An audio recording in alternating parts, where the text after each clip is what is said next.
Okay, so after a full day of excellent presentations on the challenges and opportunities that developing countries face in integrating into global value chains, we wanted to use this session to relate some of these findings to real-life examples of developing countries participating on value chains by drawing on the perspectives of researchers, business representatives, and policymakers. So in this session, we will discuss the evolution of global value chains and the role of trade agreements from different perspectives. We are going to bring in the private sector perspectives with questions like what are the sourcing strategies of large buyers? What are the new opportunities and challenges from GVC participation for firms, for workers, and for governments in developing countries given these sourcing strategies? Are trade agreements really impacting the way in which companies organize their sourcing strategies, and what are they doing in terms of complementary policy measures for this matter? On the academic perspective, we also would like to bring in a view on regulations, the importance of regulations for global value chains, and how does this work in the context of trade agreements. And we also would like to zoom in a little bit in particular on the Trans-Pacific Partnership. So we will also be discussing a little bit about this. So we have a great set of speakers with us here, and I will introduce them briefly, as I know you will be checking their bios online immediately after this session. So we have with us Adam Hemphill. Adam is the Director of Federal Government Relations at Walmart, and I'll start with you shortly, Adam, so thank you very much for being here. We also have to my left Rolf Carter, who's the Managing Director for Legal and International Affairs at FedEx Express. Thank you, Rolf. We also have Bernard Hoekman, who is, of course, very well known here at the World Bank, who's now Professor and Director of Global Economics in the Global Governance Program of the Robert Schuman Center for Advanced Studies at the European University Institute, and a CEPR Research Fellow. So great to have you here, of course, Bernard. We also have Rod Ludema. Where's Rod? Rod right here, the Chief Economist at the U.S. State Department. Welcome, Rod. And last but not least, our own Michael Ferrantino, lead economist at TNC Global Practice, working on many issues, including global value chains. So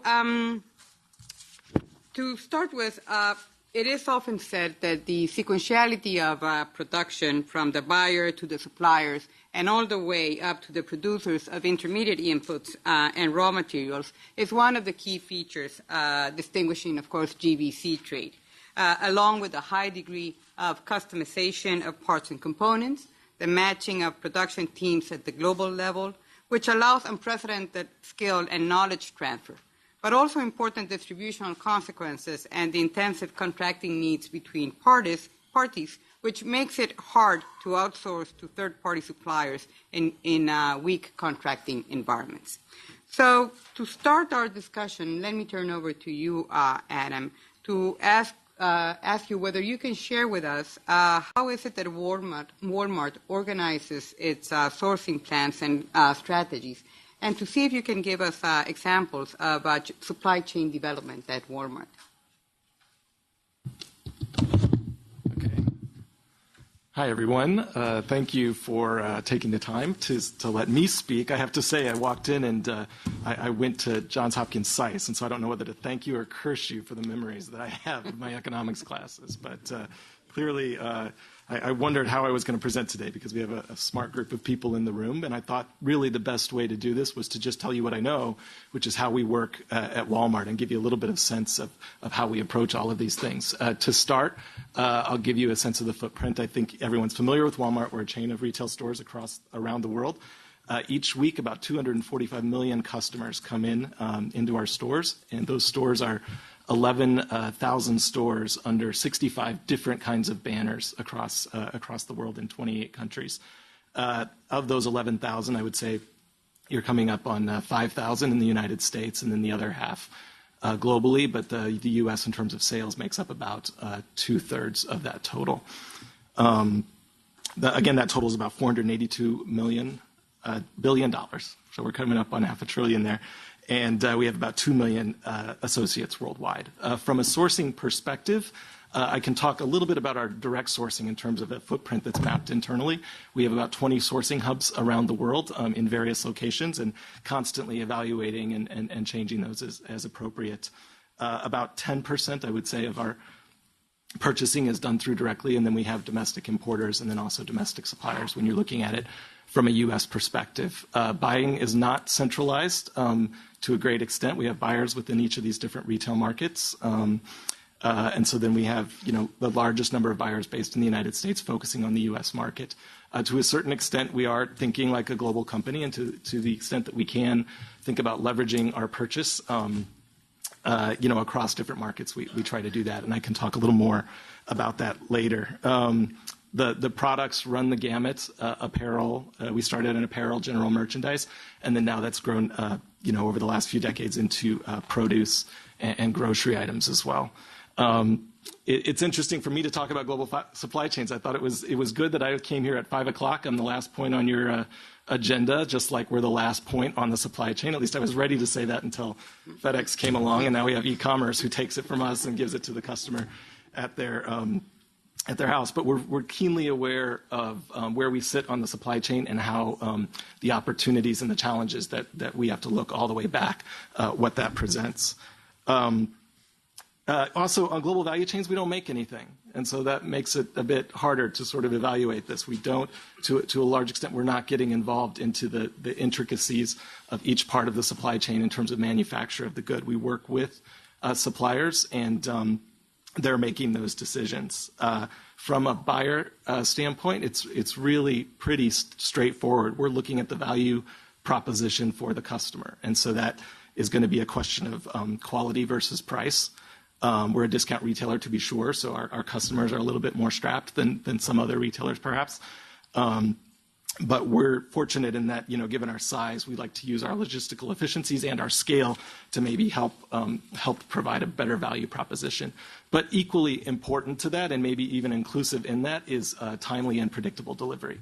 And so I'll talk a little bit about that later, because it really bears on the discussion in terms of trade agreements. We also value consistency and partnership with our suppliers. If a relationship certainly becomes difficult, regardless of sort of the price value proposition, then that's going to have an impact on the decision as well. And then I think it probably goes without saying that social and environmental responsibility are going to be playing a role in the supply chain more and more, depending. Our customers are demanding. A lot of it has to do with what does the customer want, and how do we ensure that is being part of the offer in terms of the product. But then what are our base requirements as a retailer as well? And so all of that comes into it. We certainly, when it comes to look for opportunity, we do look for opportunity where there's a trade agreement. But at the end of the day, the buyer is looking for a product, and wherever that product is where they're going to go to get it. And so, I would say from the outset that buying is a little sticky. It's not going to be changing immediately upon the enactment of a trade agreement, and there's going to be some testing, maybe testing in different markets, testing of different products, and then we'll see where it develops over time. When it comes to trade agreements, I'm based here in D.C. I'm in our Global Government Affairs office, but I do advocate for international issues that impact the company, and trade agreements are part of it. So obviously, there's a benefit to trade agreements, and that you guys are all aware. It's not just the flat-out market access in terms of reduced trade and duty benefit, but there's a whole slew of other issues that are being discussed and going forward will continue to be discussed that has bearing on our business, and not just in the sourcing of product, but in terms of investment. There's certainly benefits in terms of e-commerce that are being discussed as well. And so all of this is a factor in sort of how we approach our support on trade agreements. In terms of global value chains in the sense that I understand them and that they're developing. One thing that I find interesting is that I think that the nature of them being created now actually highlights some of the trade frictions that we might not have seen before. And what I mean by that is more recently now, we focused a lot more not just on the duty action, but also trade facilitation. And the reason I say that is, so for instance, if you've got production in one place in terms of a supplier, and they've got several components coming from different areas, the holdups at the port, if we find out that a component is being held up for 2 weeks at a port, certainly bears into how soon it's delivered. Also, classification, which I know we'll probably discuss a little bit later, but it becomes even more important how accurately are we classifying. I can give you an example of, apparel being produced and you have sequins or little components that are added to the product. Perhaps it's not produced in the market where the fabric is being produced. And if it's being aggregated in one spot, we would have a situation where the sequence is misclassified as a high value gem, given a 200% duty versus being a 48% raw material. And so something like that can make or break the end price of a product or in cost down the road. So these are all things that what we watch. We're making decisions in advance. That's one thing I forgot to mention from the outset. When you walk into a Walmart store, you're really taking a trip back in time because the decisions that were made to purchase those were probably a year in advance when they were making these decisions. So it's really interesting whether it's early part of the year or spring, and I hear our imports team or our sourcing team talking about Christmas items. It's a lot of decisions have to be made quickly, and they need to account for the transportation and facilitation of the product through. I think that we are very engaged. I already mentioned why we're engaged on something like TPP. Obviously, it's a large market. In the case of TPP, it's not just a U.S. relationship, but we have 5 different retail markets: Canada, Mexico, Japan, Chile, that are all part of this specific trade agreement, and then the sourcing countries even further. I think that when you look at our engagement, you could see what our priorities are, and I listed those before. But I think that I think there was a discussion a little bit about members versus non-members of these agreements, and in my perspective, it's important, even if not a member, to maybe pay attention to these agreements and see what people are advocating for, because what those are benchmarks about what is important for a company and for their business. And so to the extent that you don't have to be a member of a trade agreement to see that, trade facilitation is important or that timely delivery is important, but you can see that what these companies or entities are advocating for is sort of a rubric where that creates that consistency so that we don't have to worry about that aspect. And to the extent that those can be replicated in different markets, we're all for that. I mentioned trade facilitation. Part of that process is not just bureaucratic administrative, but flat out infrastructure. I've seen in some of our markets where we've had delivery ranges where they will set a certain amount of time for delivery to store, and then they'll say plus or minus 18 days. And that sort of variability makes it really hard to provide the right product to the customer at the right time. And so you'll find us advocating for developments in infrastructure, getting a product from port. Some products we're finding we have to air freight instead of taking truck, which would be significantly less expensive simply because of the time or the unpredictability of the route. And so, again, important to us. In terms of specific products, I think that apparel is probably, I would assume you guys know, probably one of the most dynamic in terms of movement, largely because of it's less capital intensive, and so we've already seen that sort of change happen. We're seeing investment in East Africa. You're certainly seeing some investment in Vietnam. So I would imagine any changes that you see as a result of some of these regional agreements that, apparel might be the first place to look. I guess finally I wanted to close by just talking a little bit about variances from this. So some of the supply chain items that have changed at Walmart, which you might not have expected as a result of sort of the rubric that I laid out. And one of them is our Made in USA sourcing. And the reason I bring this up is because this shows you the extent to which we are guided by what our customer wants. And you find this in different markets. If a customer is demanding that they want to see something, we try to figure out a way to make it happen. And we came to this commitment where we agreed for the U.S. business to source an additional $250 billion over 10 years from the U.S. because our customer wanted it. And we were able to get there for a number of reasons. One, because the math was there. We looked at the total cost, which comes into the savings for transportation or savings for warehousing, and then also the ability to sort of respond to the customer quickly. The best example I can give is that our buyer was pleased to find out when they had started ordering towels from Georgia to supply a local store that when they had the red towels in the store and they did not sell because the customer did not want red towels, we did not have a pallet or 15 pallets of towels waiting that would have to be marked down at the last minute just to get them off the shelf so we could get the color the customer wanted. By having a shorter supply chain, we were able to get a new product produced, gray, believe it or not, that the customer wanted, and we're seeing benefits from that. Also, we tend to do our purchasing on an annual basis, at least from an evaluation standpoint. One thing that we were able to do through this Made in America initiative is to look at some of basic items like basic towels, basic T-shirts, and say, given the consistency of this kind of purchase for a customer, could we do a 3-year contract with a supplier to maybe give them the confidence to make some capital investments that they need. I had just one other example, but I didn't want to get into it. I don't know where I am on time. So, you can give that example. Yeah, just to close, I think another area is just agriculture, and we're giving I think a lot of these sourcing decisions that a company makes are also going to be longer term plays, deciding what to do and seeing what the future looks like ahead of them. One thing that we've been focusing on, in particular, one of the pillars for our company is sustainability, and resilient sourcing has become something of we're paying a lot more attention to. I think that we've seen the statistic that there's going to be 9 billion people to feed in 2050 with only about 10% more arable land and less fresh water.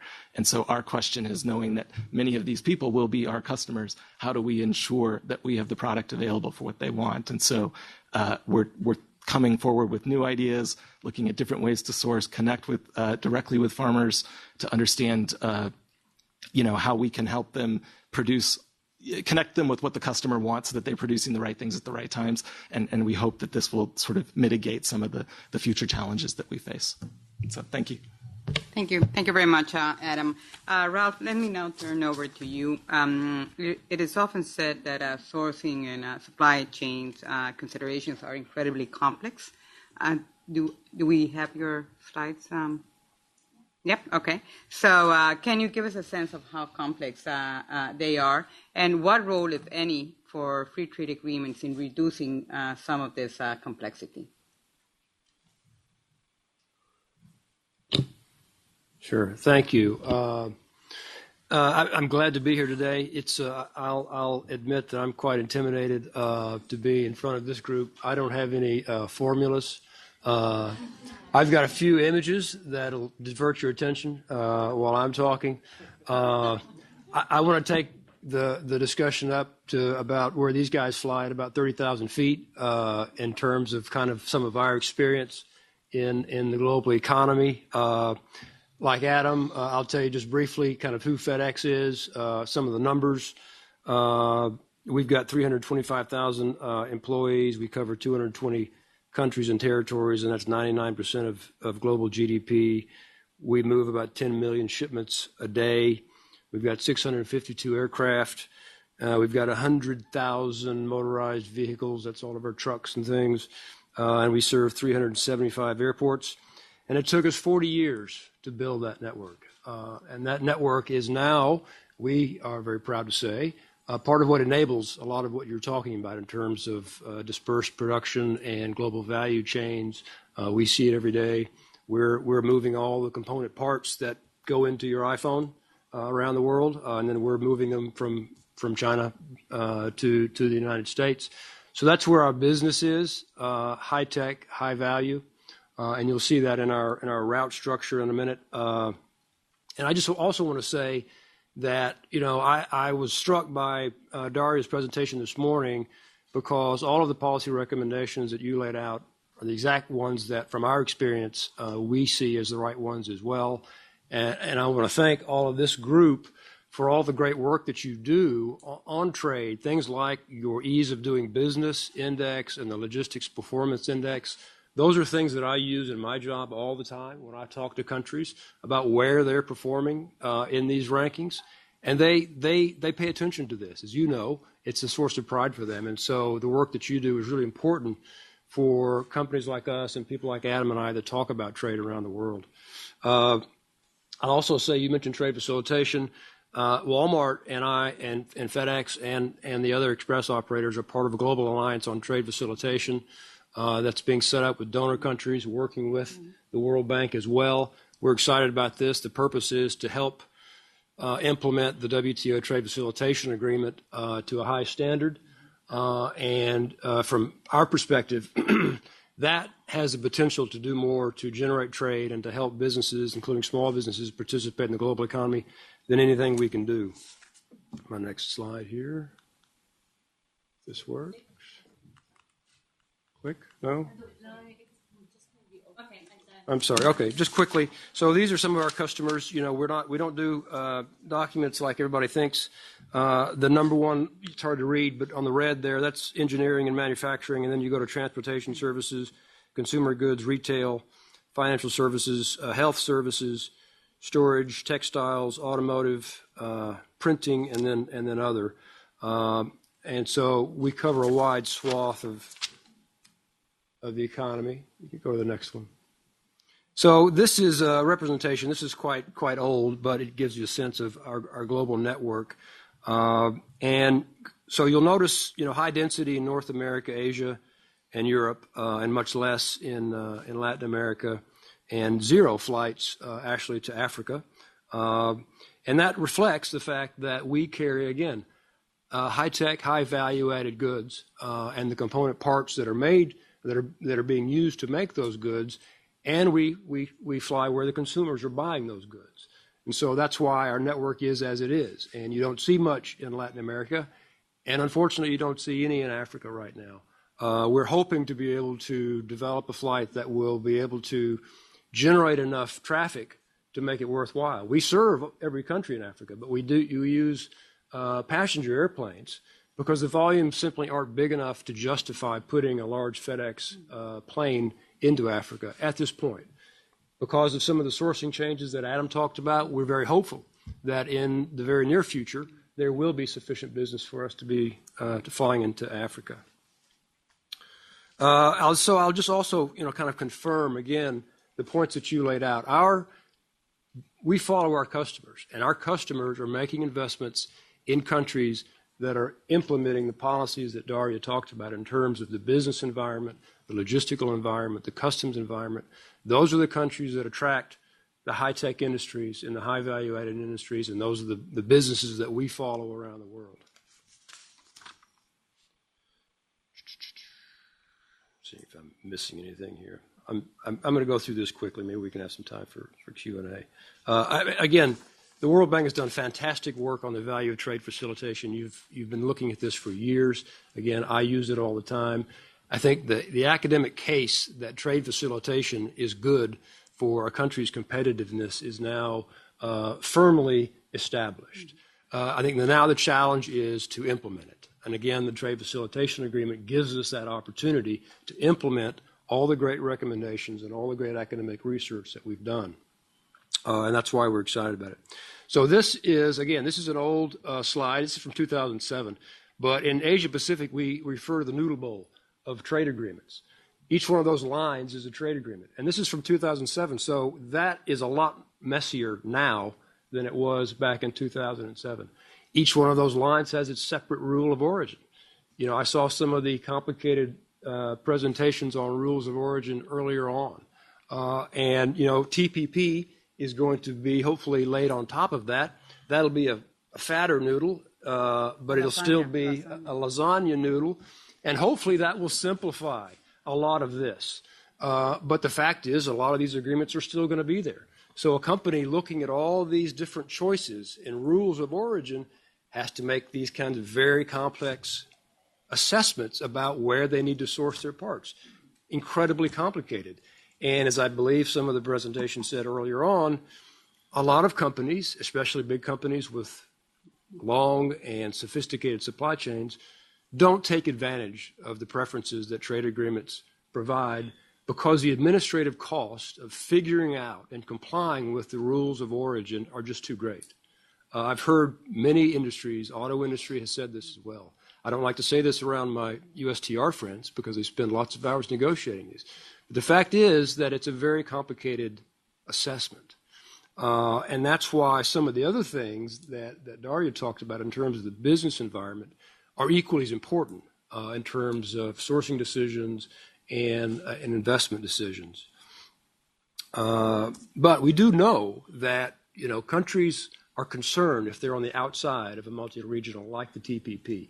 This is why the Philippines and Thailand and Indonesia, I think, are all very interested and are having internal political discussions about how they can join TPP because they know if they're on the outside, their competitors in Vietnam and Malaysia are going to have an advantage on some of these decisions. And China is too. I know the Peterson Institute down the street did a study showing that they could lose $100 billion if they were outside of TPP. So, I mean, clearly there is an attraction to these mega agreements. And I think the U.S., of course, if you look at if it does TPP and then TTIP, the U.S. will be in the center of 60% of global trade. And I know that the hope is that will be a huge and powerful attraction to investment in the United States so that you can get duty-free treatment using the U.S. as an investment platform. So the business, again, I mentioned this earlier, in addition to the tariffs, the things that companies look at when they're looking at investment, our company as well as Walmart and others, is the business environment, the services culture. There was a presentation on the importance of services to supporting manufacturing, and that almost 50% of the value of a manufactured good is embedded services. People are now understanding that. And if you're going to go looking to invest in a country, if you're a manufacturer, you want to know that you've got FedEx, and that you've got maybe Citibank, or that you've got an ecosystem of services that will support your investment. And so that's critically important. Labor law, talent, logistics, customs, IPR, dispute settlement, all of these things are incredibly important. Then, of course, the quality and the price of the product. Is this country going to be able to produce the quality and the product that you need? Do they have a developed supply chain in this sector? That's important. But what's also important now is, especially if you're going to be a vertically integrated part of a complex supply chain, what's the governance structure of this SME who wants to sell to larger MNCs? Do they run their business in a way that would make a large corporate board in the United States comfortable to include them as a supplier? And so the governance about how you run your company, putting aside the quality product, do you have controls, finance controls, all these other issues that we've been doing in the United States for a long time? Those become very important. I know I'm quick. Last two slides. This is SMEs. This is a beautiful painting from artists in Vietnam. Apricot Galleries is a customer of ours. They sell paintings all around the world online. They've moved them through us. This is what's going on around the world. If you want to talk about the opportunities for small businesses in developing countries to get into and tap into global markets, the internet is the answer. One last slide.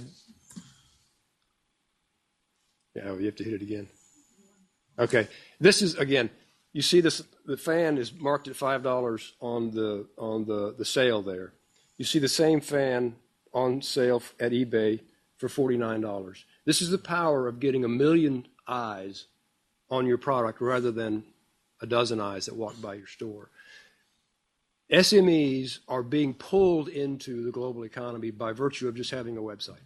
They're getting orders from around the world, and they don't know how to fulfill them. That's where we come in, and other companies.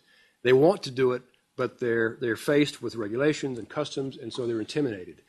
If we can unleash that, help them do it, and that's why, again, the trade agreement TPP has a new chapter devoted to helping SMEs understand and take advantage of the benefits that are in the TPP. So e-commerce is a huge opportunity for developing countries, and that's why we're excited. The U.S. just raised its de minimis value from $200 to $800. Not sure if you know what that means. That means goods, anything coming in the United States valued under $800 is duty-free. So now craftsmen, people around the world can sell to U.S. consumers duty-free anything under $800. That's a huge opportunity. And I'll end with that. All right. Thank you. Thank you very much, Ralph. Very, very interesting comments. Bernard, let me now turn over to you. One important element shaping the geography of global value chains is, of course, regulations and the differences in regulatory regimes. So, how much do we know about this, and what should economists be looking at when thinking about regulatory regimes? Thanks. So let me just use that question to kind of focus on the title of this session, which is, are mega regionals going to affect the operations of GVCs? And I would argue, especially based on what we've heard here today, we don't really know what the answer is, right? So if you believe the McKinsey presentation, and if you listen to what's been going on with respect to what firms are actually doing, it's very much a regional phenomenon, right? And that's something that is pretty robust result, I think, in this literature on value chains. Value chains are not necessarily global. Yes, we have global ones, but the mass of that kind of network production is regional. So I think when you then think about, okay, what are mega regional agreements going to do to change that? If they really concentrate on those same regions, well, they're not going to do anything necessarily different. And if countries that are out of those mega regionals are not in them, then again, they're not necessarily going to help those countries get in. So if you think about where this mass of regional production networks is, it's of course Europe, North America, and East Asia. One of those has the deepest integration agreement we've seen countries agree to, which is the European Union, right? So if we think about that as a mega regional, I think that is the mega regional par excellence. We have North America, we have Nafta, right? Clearly, so a lot of what's been going on in North America has been certainly facilitated by Nafta. But then in East Asia and the Pacific, we've had for a long time this whole pattern of specialization, fragmentation of production. Factory East Asia emerged without really having these preferential trade agreements. So I think that's really one question to ask ourselves. What is the value added of this mega regional dynamic that people are talking about and that, of course, people are negotiating? And I would argue it's really not all that clear. So what is clear is that at the margin, if you're a country that can get hooked up into one of these mega regionals, that's going to be a big deal for you, right? So it's a big deal for Vietnam to be part of the TPP.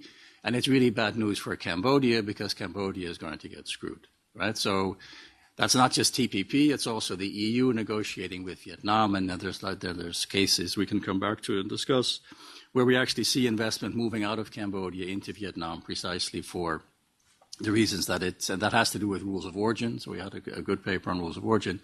So it's really those issues relating to accumulation which affect investment. So there at the margin, you certainly have effects. But I think the broader question, why would we expect mega regionals to affect, global value chains, is something we really don't know the answer to. And I would argue it's not all that likely that they're going to have a huge impact on the pattern of how these things operate. So going back to Daria's presentation in the morning, I guess we have a pretty good sense of what are the things that matter. And we've heard it from Adam, we've heard it from Ralph. What matters for these value chains, it's things like trade costs, trade facilitation, logistics, it's about investment, it's about the rule of law, it's about governance. So there's a bunch of these things that we know are very highly correlated with this type of activity. So I think the question to ask is, to what extent do these mega regionals actually move the needle on these types of factors that determine the operations of these value chains? And to be then very clear as to what those things actually are that are going to change things. My sense is that a lot of this has to do with traditional trade policy.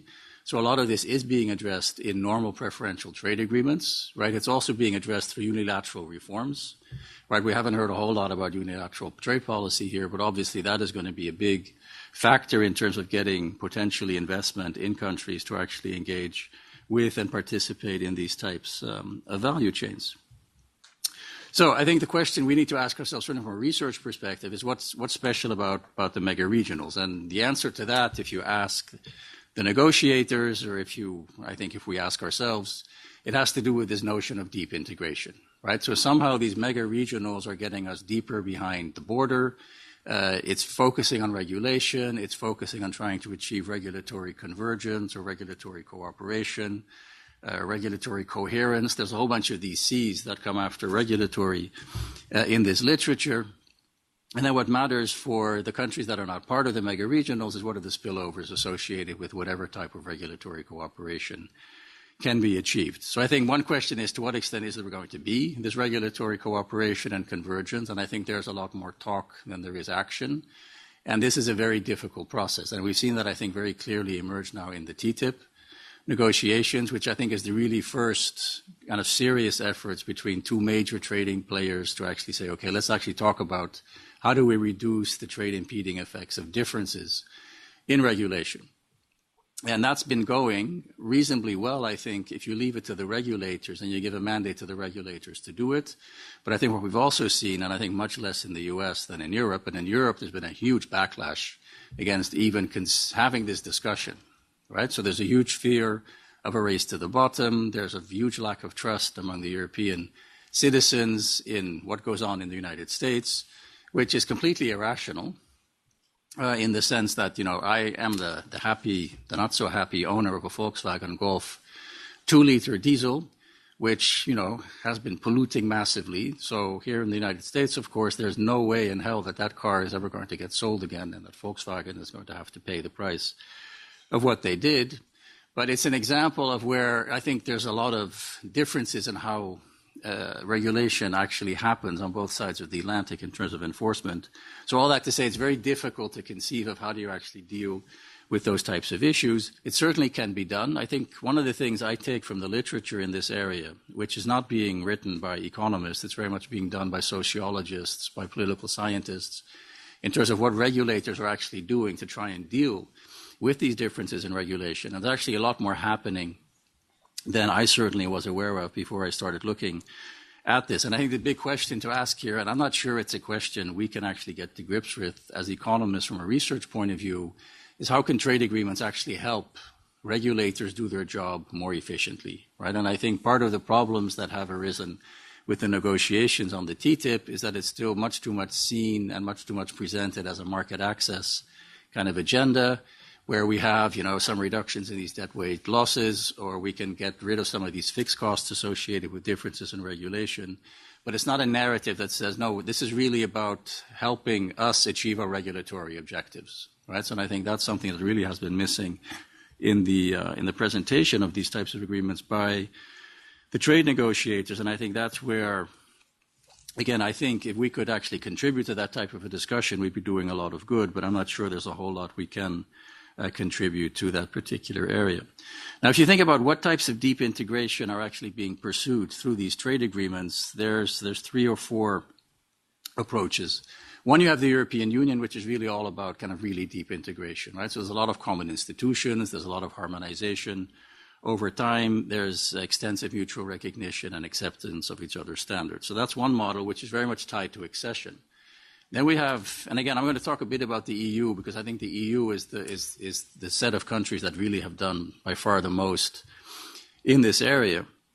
And then we have what they call deep and comprehensive free trade agreements, which is really about saying, okay, let's converge sector by sector on an a la carte basis in terms of if country X wants to connect to the European Union, you can do that for, let's say, technical barriers to trade, or you can do it for telecommunications. You adopt our legislation, you adopt our rules, and that's the way we're going to go forward.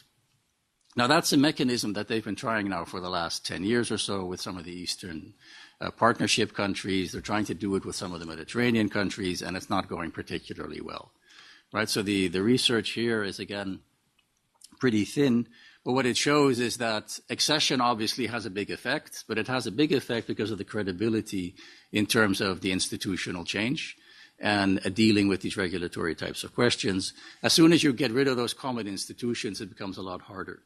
So I think more for the bank, also one of the takeaways, I think, from this literature which again is not necessarily being, there's not a whole lot of economic analysis of this, but there is a sense, certainly among the political scientists, who argue that international financial institutions like the World Bank, like the IMF, are actually much more effective than the European Union is in terms of actually promoting the types of reforms which would facilitate participation in global value chains, right? Now, they don't make that link to global value chains, but if we buy the arguments that, Daria was presenting this morning, in terms of the things that matter, if you believe the sociologists and the political scientists who have been working on this, that European model, absent accession, really doesn't work particularly well. So I think that's something we need to reflect on in terms of what we expect to get from these mega regional agreements, because obviously it's never going to get anywhere near as far as the European does with respect to accession. So then there's the fourth approach in terms of dealing with regulatory differences, which is really you leave it to the regulators, right? And I think here the big question from a research point of view, which I think is actually affecting the way these negotiations are happening today, is we don't really have a good answer to the question, what's the value of a trade agreement in dealing with regulatory differences? Right? And I think that's something where certainly the European Commission is struggling with in terms of giving an answer also to the citizenry in terms of saying, well, it's not just you should trust us that we're not going to reduce the attainment of our regulatory principles. We actually can give you a really credible explanation and reasoning for why, if we do this in a trade context, things will actually be better. Right? So I think that's a missing dimension.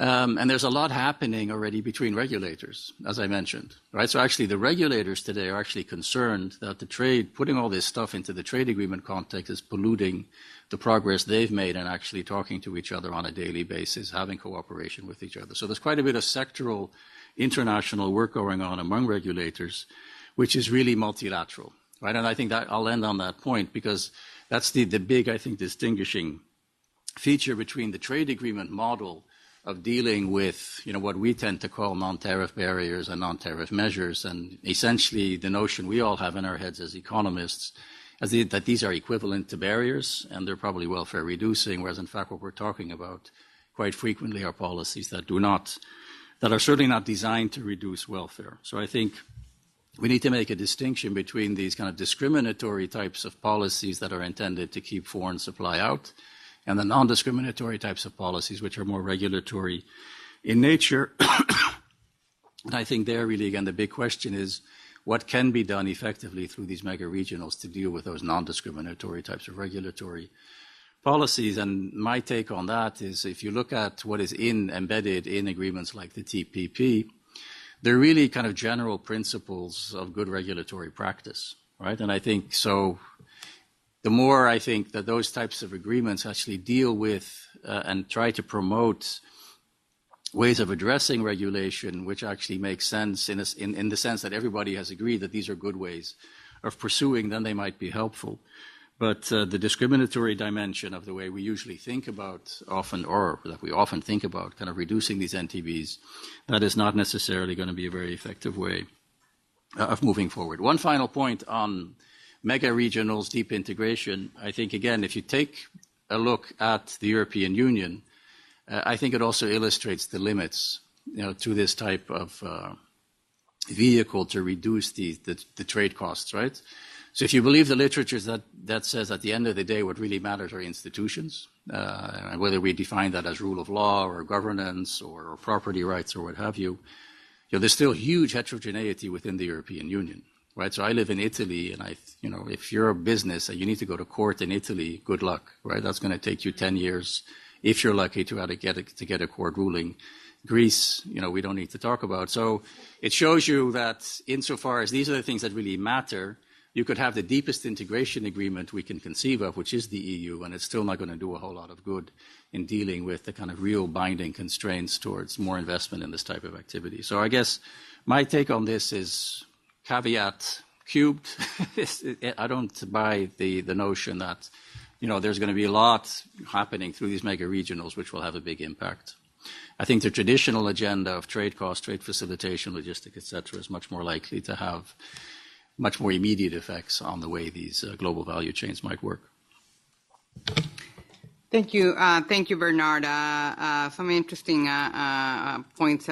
the bad thing about this panel is that you would like to stop and ask 20 questions to each of the participants, but unfortunately we are not able to do so in this short time period. But let me now turn over to Rod. All of our three previous participants have made reference to TPP with different views about their role in terms of promoting GVC participation. So what is your view about this? What is the impact of TPP as it relates to GVCs? Well, thanks. So many of you already know me in a different context. So my current job is that of Chief Economist of the State Department, but I'll only be doing that for a few more months, and then I'll be going back to academia. But in the meantime, I am still a representative of the U.S. government, so TPP is good. I think we all got the message. Yeah. Anyways, no. So seriously, I've been in my current job. I've spent a lot of time and spent a lot of time engaged in public speaking on advocacy for U.S. trade agenda, the TPP in particular, and also explaining some of the details to folks. I'm going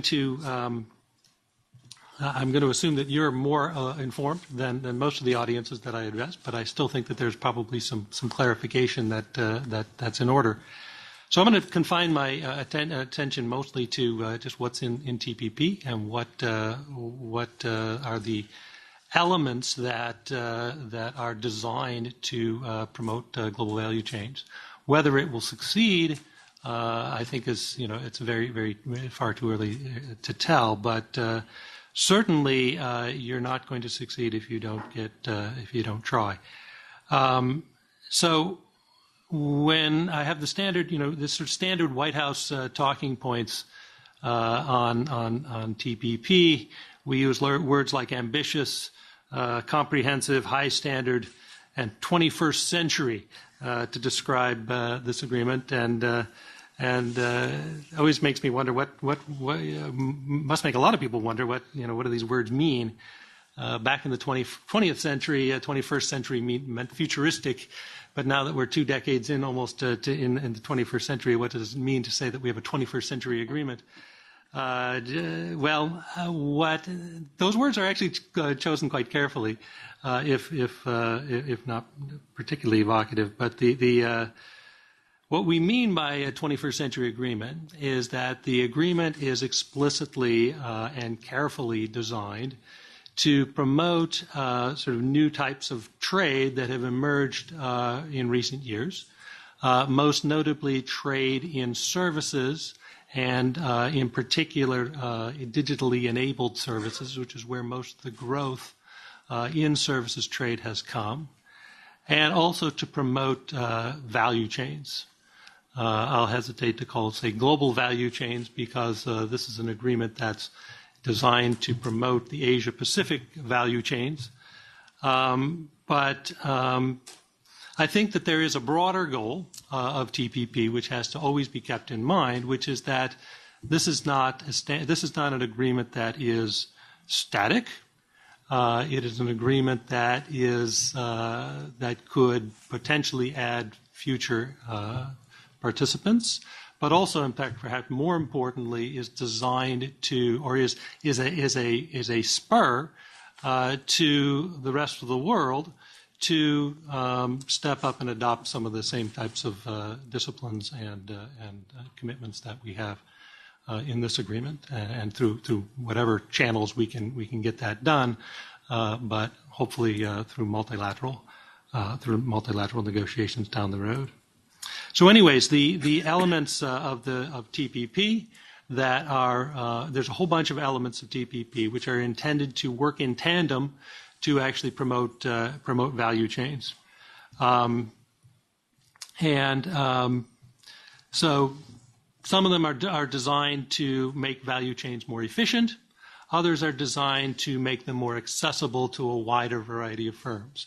The focus on SMEs that Ralph mentioned is a key element of trying to get more companies, particularly U.S. companies, small and medium-sized enterprises, engaged in global value chains. So what are some of the basic elements that I'm talking about? Well, the first and most obvious is the elimination of tariffs and the establishment of a single cumulative rule of origin. Now it's true that we have FTAs already with a lot of the countries that are in TPP. But what we haven't done is succeeded in linking together what can broadly be referred to as U.S. value chains with Japanese value chains. Those two value chains are largely walled off from one another with tariffs, and TPP is going to eliminate the tariffs between them. The single rule of origin, I think, is extremely important. I think that we've probably been talking about this all day. I missed the morning session, but certainly the discussion about rules of origin that we saw earlier pertains to this. Yes, we already have FTAs, but right now they're extremely complicated by virtue of the fact that we have all these different overlapping FTAs. So right now, for example, a product that is imported, say, by Canada from Chile might not qualify for duty-free treatment under the Canada-Chile Free Trade Agreement if that good has too much or the wrong kind of U.S. content, despite the fact that the U.S. has an FTA with both Chile and with Canada. And under the TPP, that type of barrier will be eliminated. It's not going to eliminate rules of origin. Rules of origin will still be there, but at least they're going to function much more in a much more rational way. Under TPP, if a product is produced within TPP, it'll get duty-free treatment, full stop. Another important element in value chains is speed, and these can be hampered by lengthy and cumbersome customs procedures. So TPP contains a whole bunch of new elements on that. For example, customs inspection has to be completed within, and products have to be released within 48 hours. There's mandates for pre-shipment customs rulings, so you don't find yourself at the border unable to get your products through customs because of some glitch in paperwork. There's also for express delivery, we have an even faster turnaround. At the heart of global value chains, of course, though, is information sharing, whether it's the customization of inputs or coordination of operations. And the TPP has first-of-a-kind guarantees for cross-border data flows, which are essential to this type of communication. It also strengthens intellectual property, particularly in the area of trade secrets, which is arguably the most important form of intellectual property in value chains. Now, I would like to be able to report that we made a huge amount of progress in breaking down behind-the-border policies. Regulatory coherence is still in its infancy. However, I think there have been some pretty important strides made, particularly in the area of TBTs. There's technical barriers to trade. For example, national treatment in conformity assessment and open participation in standard setting. So yes, we don't have harmonized standards, but we do have open participation in standard setting, which is actually it's not going to make previously existing standards now harmonized, but it will, if it works, reduce the amount of unnecessary discrepancy between standards going forward. Services. There's a big element of TPP is better market access in services. We know that global value chains, particularly with services such as express delivery, internet and telecommunication services, financial services, global value chains depend very heavily on these types of services. TPP contains all sorts of new disciplines in these areas, and in particular uses the so-called negative list approach. which means that as new services come online, they will be presumptively covered. Also, there's new rules governing investment. All of these are WTO plus. These are all things that we've been advocating for in the WTO for a very long time and have been unsuccessful. So we're hoping that again through TPP we'll be able to get a lot of these, a lot more progress in the WTO. Once 40% of the world's GDP adopts this set of rules, and if we are successful with TTIP, then another 20% will fall under roughly the same set of rules. Finally, the TPP establishes a committee that's going to assess the supply chain performance under TPP, including submission of reports to TPP parties with findings and recommendations, as well as consideration of ways to promote SME participation in regional value chains, as I mentioned earlier. And finally, some sort of the State Department perspective on all of this. We feel that one of the under-recognized components of promoting value chains in the Asia-Pacific region is simply regional stability. And from our perspective, TPP is an essential element of creating and promoting regional stability, showing our allies in the Asia-Pacific region that the United States is engaged and here to stay. So that's my pitch for TPP, and happy to entertain any questions you have after we hear from Michael. Thank you very much, Rod. Michael, Rod gave us this overview of TPP, and I'd like to ask you to refer to two issues in particular that are very relevant from the perspective of global value chains, and that is rules of origin, investment, and the relationship between the two. So if you'd like to address this. Yeah. Thanks, Anabel. I will, and I will be very brief, and we'll have to leave immediately after my remarks. So if we ask ourselves what are the effects of TPP on value chains, many of the things I'd like to look at as an economist are not available to me. We can't do econometrics because the agreement hasn't started yet. And so if you give the time to ratify, 3 years of ex post data, and a year to publish, you'll be seeing the first meaningful results in 2023. Can we do CGE? We've done that. And the problem for value chains is that the best models can't tell the difference between autos and auto parts.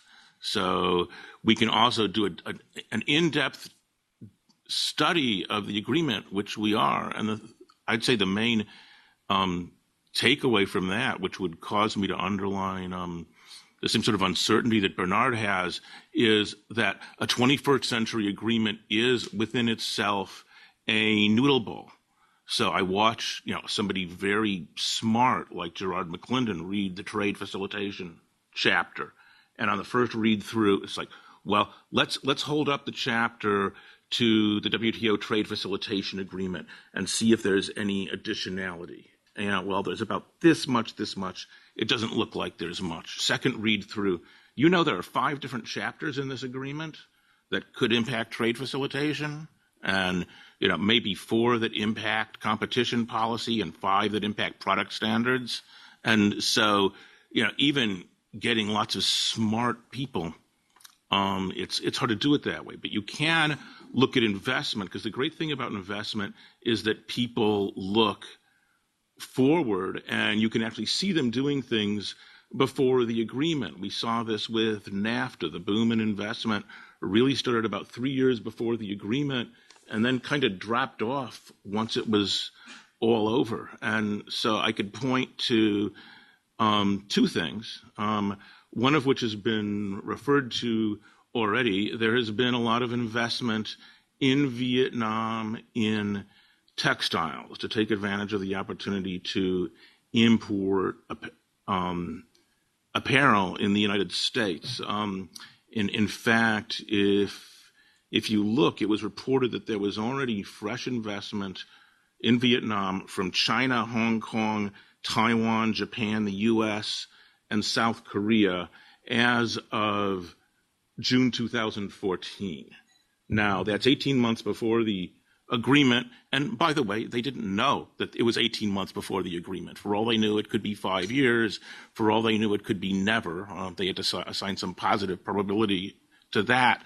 So what does that mean? And there are at least two non-competing hypotheses one can throw out about this. First, that the fact that you are negotiating an agreement in a country like Vietnam simply puts a big neon sign over the country saying policies will improve, and you don't need to know the details, but you want to get in there before your competitors. We'll sort it all out later. The second thing could be that investors had a lot of inside information, and they understood how the rules of origin were going to work and how accumulation was going to work, and that this business opportunity wasn't going to work if the existing pattern of sourcing fabric from China and Pakistan and other places continued.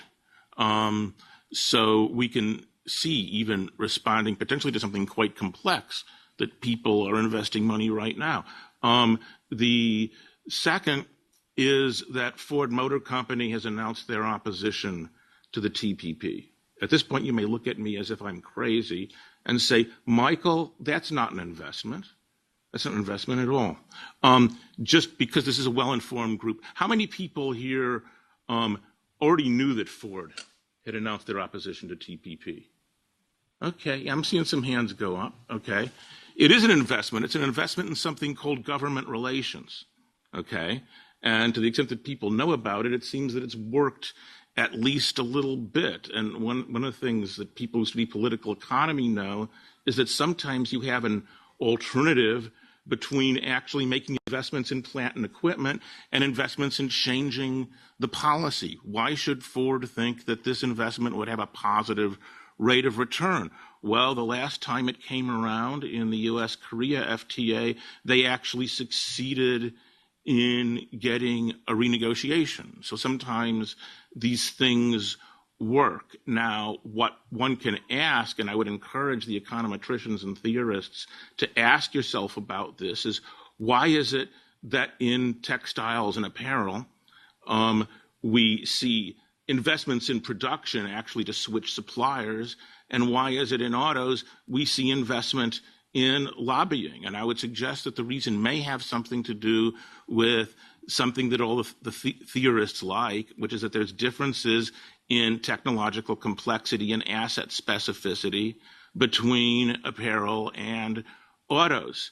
If we have a problem with any of the people in the supply chain used to make my jacket, let's say the place where it's stitched, has a fire and all the NGOs say don't produce there, or the place that produces the buttons is in a flood, you just switch right away. I mean, at Walmart, you don't solve that problem yourself, but you're talking to Li and Feng or somebody who immediately knows where the second best, the third best supplier is, and your life is easy. If you have built an auto supply chain, you have got, not only the final assembly, but major assemblies, whether it be the chassis or the whole ignition system, not the ignition wiring sets, which are footloose, but big things which are hard to move. In fact, if you think about the history of Nafta, the core of Nafta was the U.S.-Canada auto agreement. And when that was negotiated, the idea was not to switch suppliers of anything anywhere. It was to take your already existing supply chain and just reduce tariffs within it. Now, they make the rules of origin for autos very complex, and what I think we can take away from it is that Ford thinks they lost, because in fact it takes in many instances less TPP content to bring certain sorts of autos and auto assemblies in than it does Nafta content, which means that if your supply chain uses a lot of Asian auto parts, if you're Toyota, it may be that TPP is a better deal for you. So why not, why doesn't everybody then change their supply chain for the U.S. market so they're using more Chinese auto parts? Maybe they are, and I haven't heard about it yet. But I would suggest that these differences in technology and asset specificity are going to induce different kinds of responses in different sectors. Thanks very much. Thank you, Michael. It's very, very interesting remarks. I think there's a lot of information out there for all of you to start thinking, about your next research papers. And I don't know now how to go about this, because Daria had told me we could go over, 6 o'clock, a little bit over 6 o'clock, because anyhow we have captured you here until we go for dinner. So maybe I would like to do is just open for, I would say, 2 questions that I would take from the audience and to any of the participants, because reality is that we have heard here many interesting things, and one could go into detail into many of them, and I don't think we have the time. We can also do so over dinner, certainly. Yeah. But any pressing questions from the audience on any of these topics? It's hard to pick. Exactly. Huh? All right. So, Steve, I'll take you, and then I'll just conclude with a remark after your question is answered. Let me make a very short and quick comment, having absorbed everything. Unbelievable day, and so on. There's a lesson on this for Africa and for those people who want to help Africa. And maybe it's a 20th century agreement, not a 21st. The African got it right in the Abuja Treaty of 1998, so please look at it. All they said was, let's go slowly to this regional integration. Let's focus first on tariffs because we control that. Let's go to a continental level where they have a plan. Then let's go to the next step, which is non-tariff measures, and then on to regulation and so on, etc. So instead of everyone bringing their model, economic partnerships and so on, the only thing I would say in about 10 seconds is go back to the basic Model T, look at the Abuja Treaty, and let's help the Africans who have come up with this very simple model attain it. Continental Free Trade Agreement, Customs Union, 2020, and then we build on additional things. Thank you very much for that opportunity. Thank you very much. To conclude, let me just bring a phrase that is used by a colleague of mine, Michele, that I know our Italian friends will like very much, which is they like to think, or he likes to think about trade agreements in terms of a Marcello Mastroianni, Sophia Loren movie that is called Yesterday, Today, and Tomorrow. And looking at some of these agreements, saying some of them have features of yesterday. If you think about the GATT, and part of the agreements, actually, including TPP, of course, have elements of that.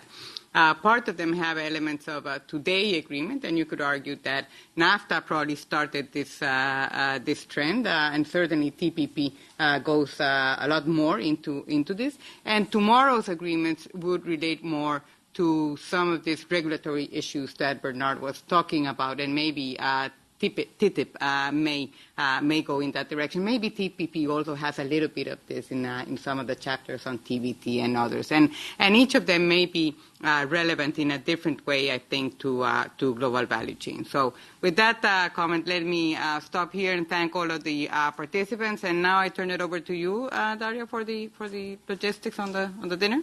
Yep. And thank you, and thanks to all of our panelists.